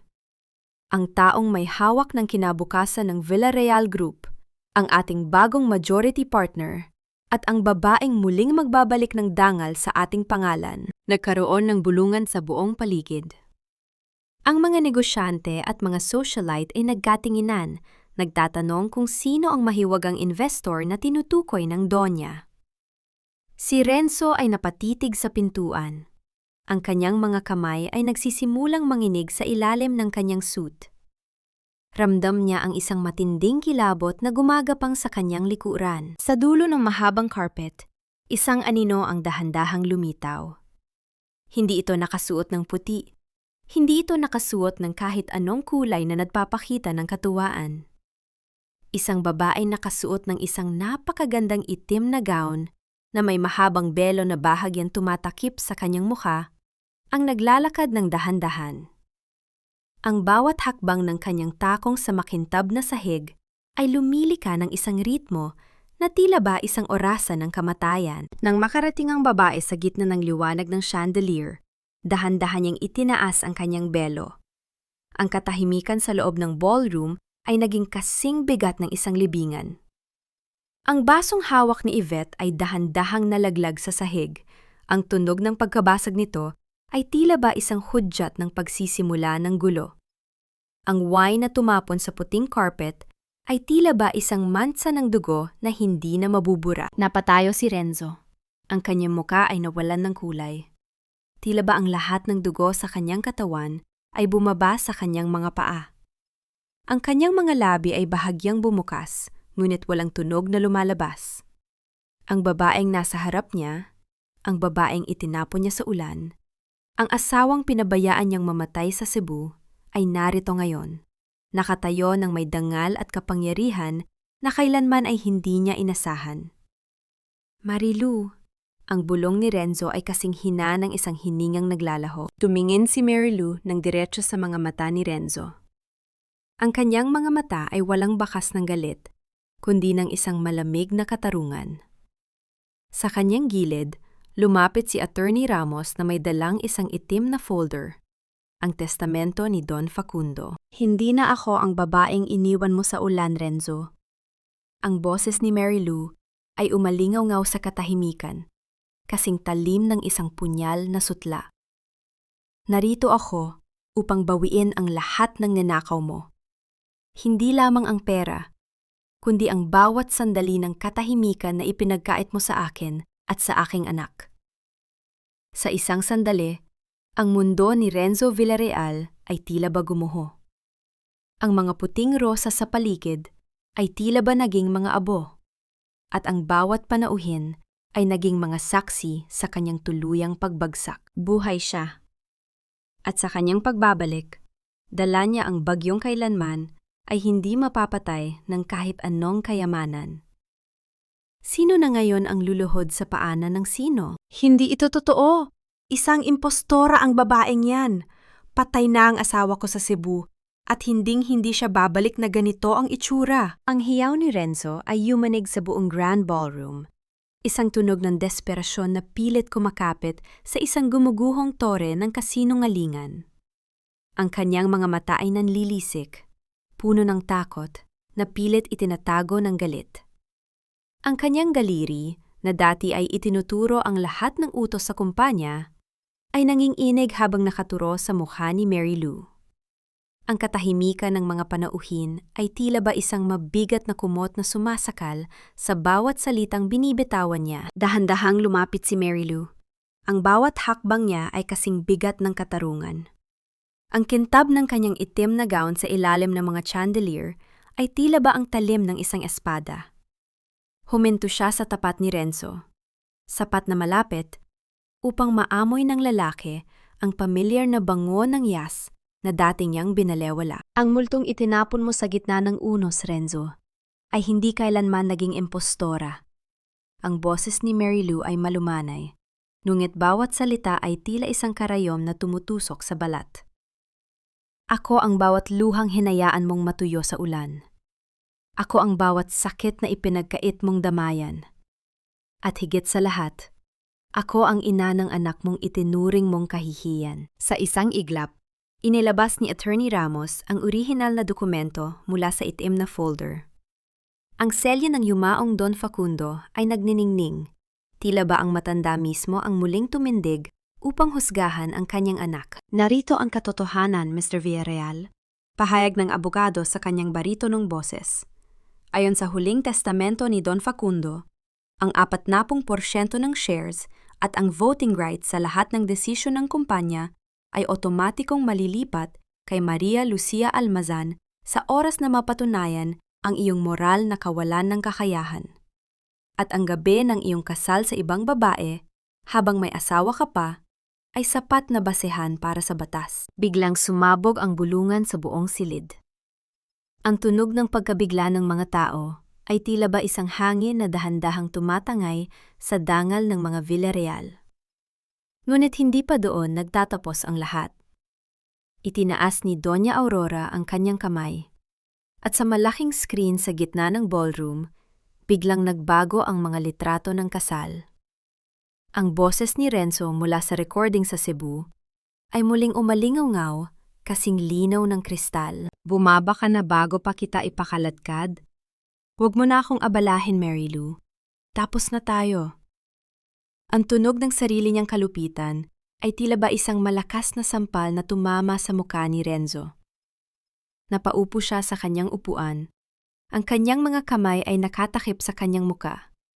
Tila ba pilit na nagtatago sa mapanghusgang tingin ng buong mundo. Si Yvette, sa kabilang banda, ay hindi na nakapagpigil. Walang hiya ka! Sinira mo ang pinaka-importanting gabi ng buhay ko, sigaw ni Yvette, habang dambuhalang sumugod kay Mary Lou. Ngunit bago pa man madampi ng mga kuko ni Yvette ang balat ni Mary Lou, isang mabilis at malakas na tunog ng palad na tumama sa pisingi ang umalinganggaw sa buong ballroom. Hindi si Mary Lou ang nanampal. Si Doña Aurora ang tumayo sa pagitan nila. Ang kanyang muka ay kasing tigas ng bato. Ang pisingi ni Yvette ay agad na namula, at ang tunog ng kanyang paghingal sa gulat ay tila ba ang huling hininga ng kanyang ambisyon. Layasan mo ang pamamahay na ito, Yvette Salcedo. Ang boses ng Donya ay kasing lamig ng yelo. Wala kang puwang sa pamilyang may dangal. At ikaw, Renzo, tignan mo ang ginawa mo sa sarili mo. Itinapon mo ang ginto para sa isang basyong bote. Naramdaman ni Mary Lou ang isang kakaibang ginhawa sa kanyang dibdib. Ang bigat na dinala niya mula sa Cebu ay dahan-dahang naglalaho. Tiningnan niya si Renzo, ang lalaking dati niyang sinamba, ang lalaking dati niyang iniisip na hindi niya kayang mabuhay nang wala. Ngunit ngayon, ang nakikita niya ay isang maliit at kaawa-awang nilalang na nalunod sa kanyang sariling kasakiman. Dahan-dahang tinanggal ni Mary Lou ang kanyang wedding ring mula sa maliit na pelos na supot na ibinigay ng Donya. Inilapit niya ito sa harap ni Renzo at hinayaan itong mahulog sa ibabaw ng mesa. Ang tunog ng ginto na tumama sa matigas na mahogani ay tila ba ang huling tuldok sa kanilang pagsasama. Tapos na ang bagyo, Renzo, bulong ni Mary Lou. At ikaw ang naiwang basang-basa sa gitna nito. Umalis si Mary Lou sa ballroom na ang ulo ay nakataas. Ang bawat hakbang niya ay puno ng kapayapaan. Sa labas ng pinto, naroon si Mang Turing, suot ang isang maayos na barong, hawak-hawak ang kanyang anak na kasalukuyang gising at nakangiti sa kanya. Kinuha ni Mary Lou ang kanyang anak at mahigpit itong niyakap. Ang amoy ng sanggol ay tila ba ang pinakamatamis na tagumpay sa buong mundo. Ngunit habang sila ay naglalakad patungo sa sasakyan, isang huling anino ang humabol sa kanila. Mary Lou, maghintay ka! Ito ay si Renzo, tumatakbong palabas. Ang kanyang tila walang kuto na suit ay gulo-gulo na at ang kanyang mga mata ay puno ng pagsisisi. Ngunit bago pa man siya makalapit, hinarang siya ng mga security personnel ni Attorney Ramos. Luluhod ako, Mary Lou. Patawarin mo ako. Gagawin ko ang lahat. Ibabalik ko ang lahat. Ang hiyaw ni Renzo ay tila ba isang desperadong kanta sa gitna ng gabi. Tumingin si Mary Lou sa kanya sa huling pagkakataon. Walang galit. Walang pot. Tanging ang matinding kawalan ng pakiramdam ang naroon. Hindi mo na maibabalik ang gabing iniwan mo ako sa ulan, Renzo. Sabi ni Mary Lou habang sumasara ang pinto ng sasakyan. Dahil ang Mary Lou na minahal mo ay namatay na sa Cebu. Ang kaharap mo ngayon ay ang babaeng kailanman ay hindi mo na maaabot. Nang umandarang sasakyan, ang mga ilaw ng Manila Peninsula ay dahan-dahang lumalayo. Ngunit sa di kalayuan, nakita ni Mary Lou ang isang reporter na may hawak na kamera. Ang balita tungkol sa pagbagsak ni Renzo Villarreal ay kasalukuyan na palang kumakalat sa buong bansa. Sapat na ba ang katarungang ito para sa lahat ng kanyang dinanas? O mayroon pang huling pagsubok na naghihintay sa kanya bago ang tuluyang paghilom? Ang pinakamasakit na bahagi ng pagkawala ay hindi ang paglayo ng taong mahal mo, kundi ang pagkatanto na ang taong inakalang mong kailangan mo ay ang siya palang bibilanggo sa iyong kaligayahan. Ang kaisipang ito ay, tila ba isang payapang agos na dumadaloy sa isipan ni Mary Lou habang nakaupo siya sa balkonahe ng kanyang bagong bahay sa Cebu. Malayo na siya sa ingay at usok ng Maynila. Malayo sa mga matang mapanghusga at sa mga taong ang tanging batayan ng halaga ay ang kintab ng diamante. Ang boses ng karagatan sa kanyang harapan ay hindi na nakakatakot. Ang bawat hampas ng alon sa dalampasigan ay tila ba isang banayad na haplos na nagpapatahan sa lahat ng kanyang nakaraang pighati. Sa loob ng isang buwan, matapos ang gabi sa Manila Peninsula, ang balita tungkol sa pagbagsak ni Renzo Villarreal ay hindi natapos. Ang Villarreal Group ay kasalukuyang sumasailalim sa isang malawakang audit, at si Renzo ay nahaharap sa patong-patong na kaso ng falsification of documents at estafa. Ang mansyon na dati ay kulungan ni Mary Lou ay na-foreclose na ng bangko. Ayon sa mga balita, si Yvette ay tuluyan ng umalis patungong ibang bansa. Matapos malamang, wala nang natirang pera kay Renzo. Bit-bit ang lahat ng alahas na kaya niya itago sa kanyang maleta. Dahan-dahang ininom ni Mary Lou ang kanyang mainit na salabat. Ang amoy ng luya at pulot ay tila ba nagbibigay ng init sa kanyang buong pagkatao. Nabalik lamang ang kanyang diwa nang marinig niya ang tunog ng mga yabag sa buhanginan. Iha, handa na ang lugaw para sa ating tanghalian. Ang anak mo ay kasalukuyang nakikipaglaro kay Aling Nena sa ilalim ng puno ng mangga. Ang boses ni Mang Turing ay puno ng sigla. Ang matanda ay ganap na ring nakarecover mula sa kanyang sugat, at ngayon ay nagsisilbing tagapamahala ng maliit na lupain na binili ni Mary Lou para sa kanilang lahat. Salamat, Mang Turing. Susunod na po ako, sagot ni Mary Lou. Ang kanyang boses ay may himig na ng tunay na kapayapaan. Tumingin si Mary Lou sa isang maliit na sapatos na nakapatong sa mesa. Ang sapatos na may bordang Hope. Hindi na ito dumi ng putik o dugo. Malinis na ito. Tila ba sumasalamin sa bagong simula ng kanyang anak? Ang Almazan Foundation, ang proyektong kanyang itinatag para sa mga naghihirap na ina sa Cebu, ay nagsisimula na ring tumanggap ng mga unang pasyente nito. Ang katarungan para sa kanya ay hindi natapos sa pagpapabagsak kay Renzo. Ito ay nagsisimula pa lamang sa pagbibigay ng pag-asa sa iba. Ngunit ang katahimikan ng hapon ay binasag ng pagdating ng isang kartero. May dala itong isang liham na may selyo mula sa New Bilibid Prison. Ang sulat ay galing kay Renzo. Dahan-dahang binuksan ni Mary Lou ang sobre.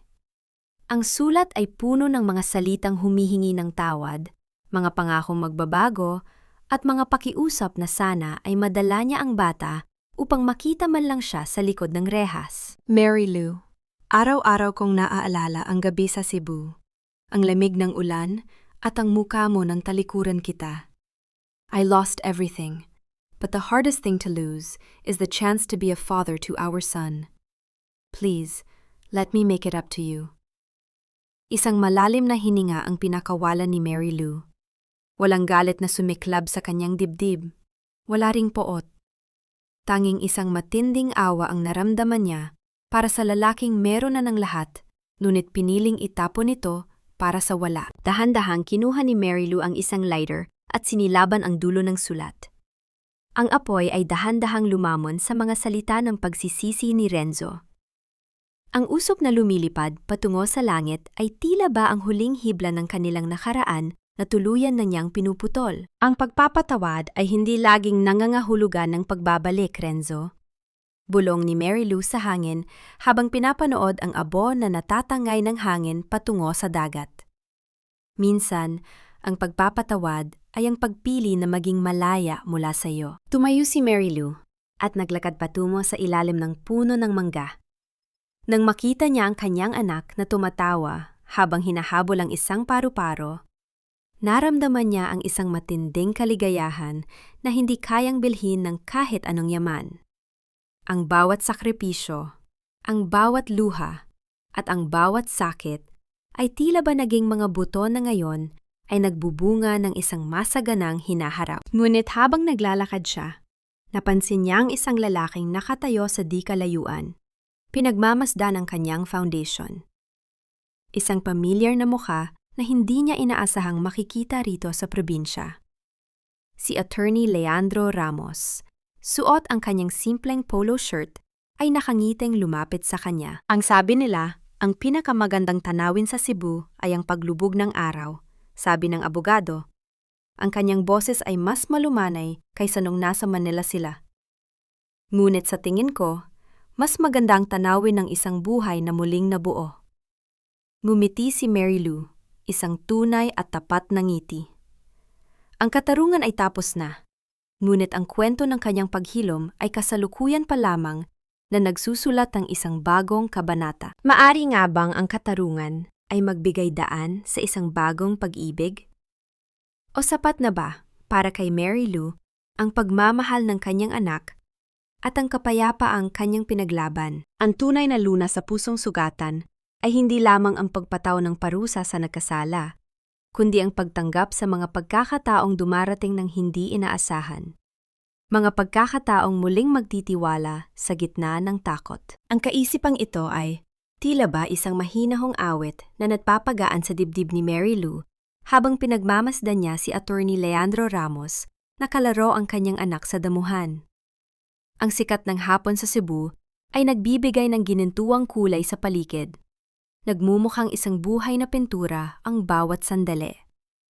Ang tawa ng kanyang anak, na ngayon ay tinatawag niyang Gabriel, ay tila ba ang pinakamagandang sagot sa lahat ng kanyang mga panalangin noon gabi ng bagyo. Dahan-dahang lumapit si Mary Lou sa dalawa, dala ang 2 baso ng sariwang buko juice.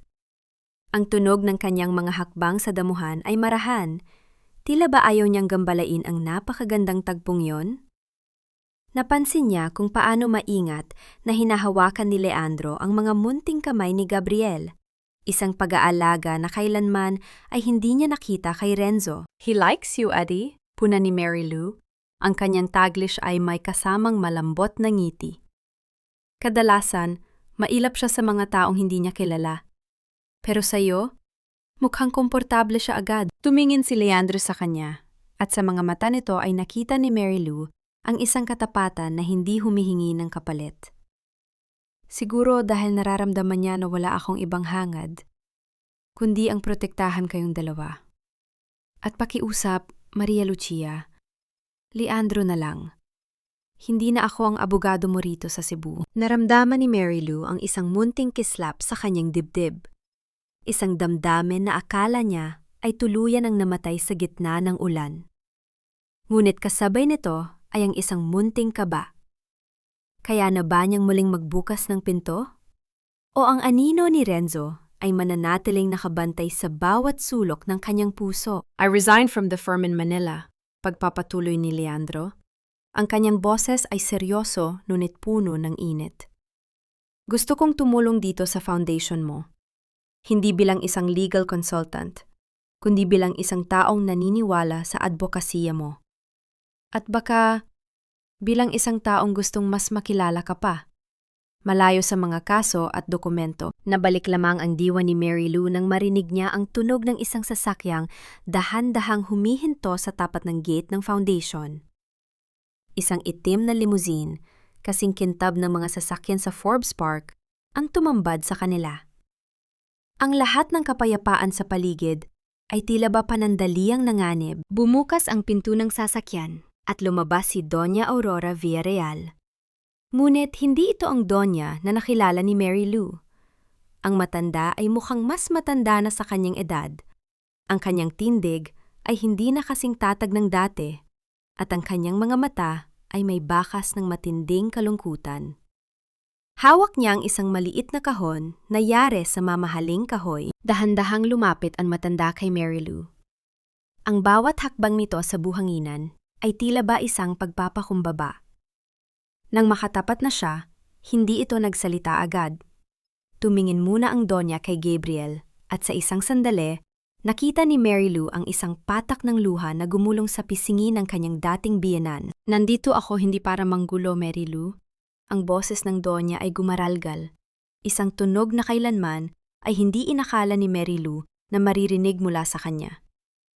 Nandito ako para ibigay ang huling bahagi ng katarungang nararapat sa iyo. Inabot ng Donya ang kahoy na kahon. Nang buksan ito ni Mary Lou, tumambad ang isang set ng mga alahas, isang kwintas na may pendant na sapiro at isang pares ng hikaw.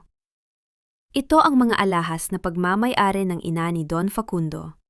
Ang mga alahas na ipinangako sa magiging ina ng tagapagmana ng pamilya Villarreal. Ibinenta na ni Renzo ang lahat, pati ang kanyang dangal, bulong ni Doña Aurora.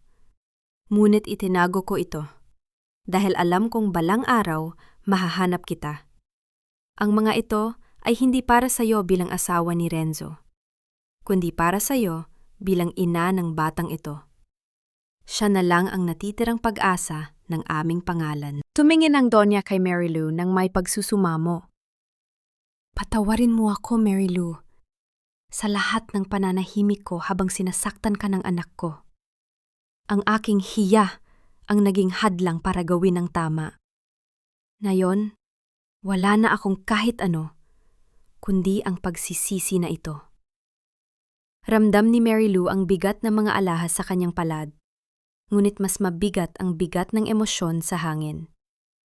Ang katarungan ay ganap na, ngunit ang huling piraso ng puzzle ay ang pagtanggap sa isang pamilyang pilit siyang sinira. Hindi ko kailangan ng alahas, Doña Aurora, sabi ni Mary Lou. Ang kanyang boses ay matatag. Ngunit tatanggapin ko ito para sa kinabukasan ni Gabriel. Bilang paalala na sa kabila ng dilim, may mga bagay na nananatiling totoo. Ngunit bago pa man makaalis ang Donya, isang mabilis na tawag ang natanggap ni Leandro sa kanyang telepono. Ang kanyang muka ay biglang nagbago, naging kasing seryoso ng isang hukom. Maria Lucia, kailangan mong malaman ito, sabi ni Leandro habang nakatingin sa screen. Tumakas si Renzo sa ospital arrest niya kaninang madaling araw. At ayon sa intelligence, ang huling lokasyon ng kanyang burner phone ay dito sa Cebu. Naramdaman ni Mary Lou ang isang matinding panlalamig, na tila ba ang bagyo sa Cebu ay muling nagbabalik. Ang langit na kanina lamang ay ginintuan, ay nagsisimula ng takpan ng mga nangingitim na ulap. Ang panganib ay hindi pa pala tapos. Ang sugatang hayop na si Renzo ay nagbabalik para sa isang huling pagtatangka. Nasaan si Renzo? At hanggang saan ang kaya niyang gawin na yung wala na siyang mawawala pa? Ang dilim ay hindi nagmumula sa pagkawala ng araw, kundi sa pagbabalik ng mga aninong pilit nating ibinaon sa limot. Ang hanging amihan sa Cebu ay biglang nagbago ang timpla. Ang bawat ihip nito ay naging kasing lamig ng yelo. Tila ba, nagdadala ng babala mula sa kailaliman ng dagat. Mahigpit na niyakap ni Mary Lou si Gabriel. Ramdam ang mabilis na kabog ng kanyang dibdib na tila isang tambol na naghuhudyat ng paparating na digmaan. Sa kanyang harapan, si Leandro ay mabilis na nag-utos sa mga tauhan ng foundation na ilok ang lahat ng pinto at dalhin ang mga pasyente sa mas ligtas na bahagi ng gusali. Ang katahimikan sa paligid ay naging nakabibingi. Ang tunog lamang ng mga dahon ng nyog na nagkakalitukan sa ilalim ng malakas na hangin ang maririnig. Nabalik lamang ang diwa ni Mary Lou nang makita niya ang isang anino na dahan-dahang lumalabas mula sa kumpol ng mga puno sa dulo ng dalampasigan. Hindi ito ang Renzo na nakilala niya. Ang lalaking nakatayo sa ilalim ng papadilim na langit ay gusgusin. Ang kanyang mamahaling suit ay punit-punit na at puno ng putik, at ang kanyang muka ay kasing itim ng uling dahil sa puyat at desperasyon. Ang kanyang mga mata ay nanlilisik, parang isang sugatang hayop na wala ng balak pang mabuhay, kundi ang manakit sa huling pagkakataon. Renzo, ang bulong ni Mary Lou ay halos hindi marinig. Hinaluan ng awa at matinding takot. Mary Lou, Akala mo ba ay hahayaan kitang mabuhay ng payapa habang ako ay nabubulok sa impyerno? Ang hiyaw ni Renzo ay kasing gasgas ng tuyong kawayan. Naglakad siya ng pasuray-suray, hawak ang isang maliit ngunit matalim na piraso ng basag na bote. Sinira mo ang buhay ko. Kinuha mo ang kumpanya, ang dangal ko, pati ang nanay ko, tinalikuran ako dahil sa iyo. Mabilis na humarang si Leandro sa harap ni Mary Lou. Ang kanyang tindig ay matatag at walang bakas ng pag-aalinlangan. Umalis ka na, Renzo. Tapos na ang laban mo. Huwag mong hintayin na dumating ang mga pulis at itumba ka rito. Isang mapait at nakakanghilong tawa ang kumawala sa mga labi ni Renzo. Pulis? Wala na akong pakialam sa pulis. Kung mamamatay ako, isasama ko ang lahat ng kinuha niyo sa akin. Sa isang iglap, sumugod si Renzo ng may bilis na galing sa pot. Ngunit hindi si Leandro ang kanyang target. Ang kanyang mga mata ay nakatuon kay Gabriel. Naramdaman ni Mary Lou ang panlalamig ng kanyang buong katawan. Mabilis siyang tumalikod upang protektahan ang kanyang anak gamit ang sarili niyang katawan. Narinig ni Mary Lou ang tunog ng mabigat na pagbabanggaan ng dalawang katawan. Sina Leandro at Renzo ay nagbuno sa ibabaw ng buhanginan. Ang tunog ng paghingal at ang bawat kalos ng kanilang mga paa sa tuyong dahon ay tila ba isang marahas sa sayaw ng kamatayan. Sa gitna ng gulo, ang basag na bote ni Renzo ay kumislap sa ilalim ng huling sinag ng araw. Huwag! Renzo, maawa ka sa anak mo! Hiyaw ni Mary Lou.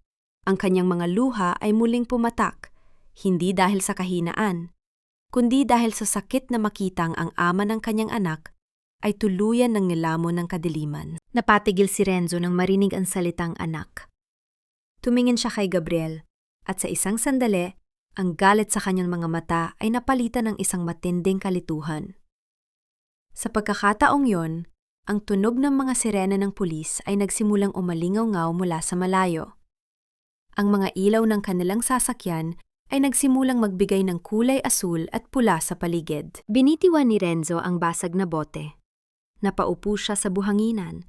Ang kanyang mga balikat ay dahan-dahang bumagsak. Ang lahat ng kanyang lakas ay tila ba dahan-dahang hinigop ng lupang kanyang tinatapakan. Anak, bulong ni Renzo. Ang kanyang boses ay puno ng pait. Wala na akong anak.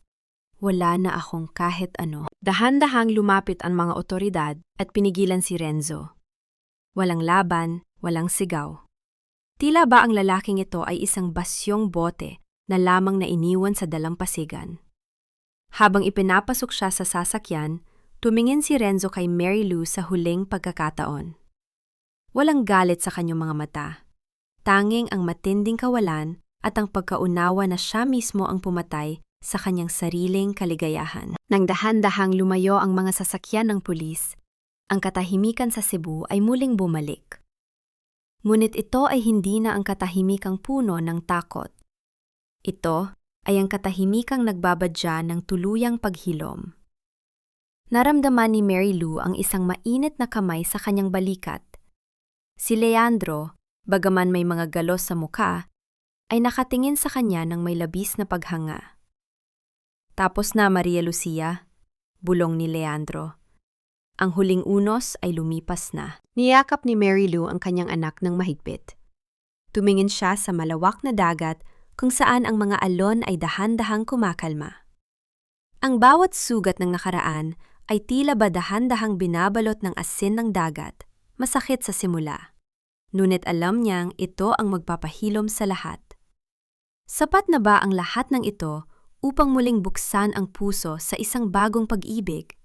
O ang katarungan ay sapat na upang manirahan sa isang mundong payapa at malayo sa lason ng nakaraan? Ang pinakamagandang bahagi ng pagtatapos ng isang bagyo ay hindi ang muling pagsikat ng araw, kundi ang katahimikang nagmumula sa isang pusong wala nang itinatagong puot. 1 taon na ang lumipas mula nang ang mga alon sa dalampasigan ng Cebu ay naging saksi sa huling desperadong hiyaw ni Renzo Villarreal. Ngayon, ang bawat hampas ng tubig sa pampang ay kasing banayad ng isang heleng na papatulog sa mga alaala ng pait. Nakatayo si Mary Lou, na ngayon ay kilala na sa buong bansa bilang Maria Lucia Almazan, sa beranda ng kanyang foundation. Ang gusali ay puno ng amoy ng sariwang bulaklak at bagong luto na lugaw, mga amoy na naging simbolo ng pag-asa para sa daan-daang kababaihang biktima ng pang-aabuso na kanyang kinukupkop. Sa di kalayuan, naririnig ang masayang tawa ni Gabriel. Ang munting bata ay tumatakbo sa damuhan, hinahabol ang isang makulay na saranggola na kontrolado ng matitipunong kamay ni Leandro. Ang panunood sa kanila ay nagbibigay kay Mary Lou ng isang uri ng kaligayahan na hindi kayang tapatan ng kahit anong halaga ng shares sa Villarreal Group. Ang bawat takbo ni Gabriel ay tila ba ang pag-usad ng kanyang buhay patungo sa isang direksyong puno ng liwanag. Nabalik lamang ang diwa ni Mary Lou nang maramdaman niya ang init ng isang tasa ng tsaa na inilapag sa mesa. Si Aling Nena, na ngayon ay tumatayong punong nurse ng foundation, ay ngumiti sa kanya ng may labis na pagmamalaki. Iha, may balita mula sa Maynila. Ang boses ni Aling Nena ay mahinahon, walang bakas ng pag-alinlangan. Ang desisyon ng hukuman ay pinal na. Si Renzo ay mananatili sa loob ng mahabang panahon. At si Doña Aurora, ibinigay na niya ang lahat ng kanyang natitirang ari-arian sa iyong foundation bago siya tuluyang lumipat sa isang tahimik na kumbento sa labas ng bansa. Huminga ng malalim si Mary Lou. Ang bawat salita ni Aling Nena ay tila ba huling piraso ng kadena na dahan-dahang nalalaglag mula sa kanyang mga kamay.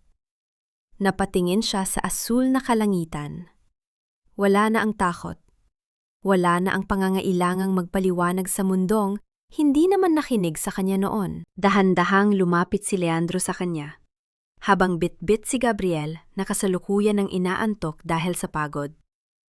Ang pagdampi ng mga daliri ni Leandro sa likod ng kamay ni Mary Lou ay tila ba isang pangako ng proteksyon na hindi na kailangan pang bigkasin.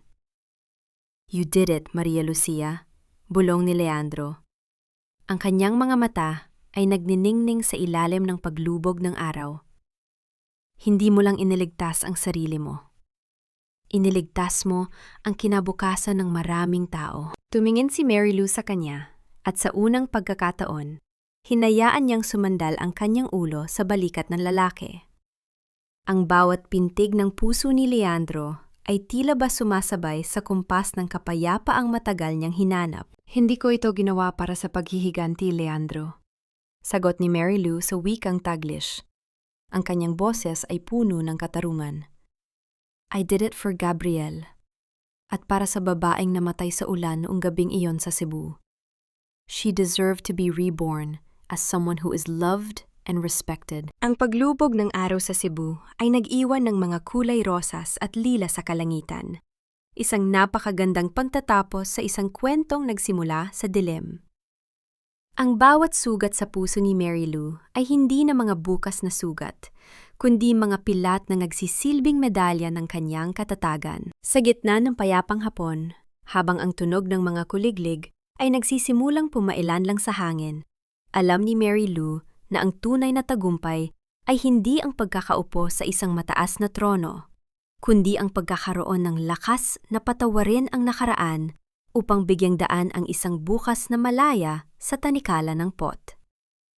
Tapos na ang bawat unos, at sa dalampasigang ito, ang tanging maririnig na lamang ay ang himig ng isang inang nagtagumpay laban sa lahat ng pagsubok ng tadhana.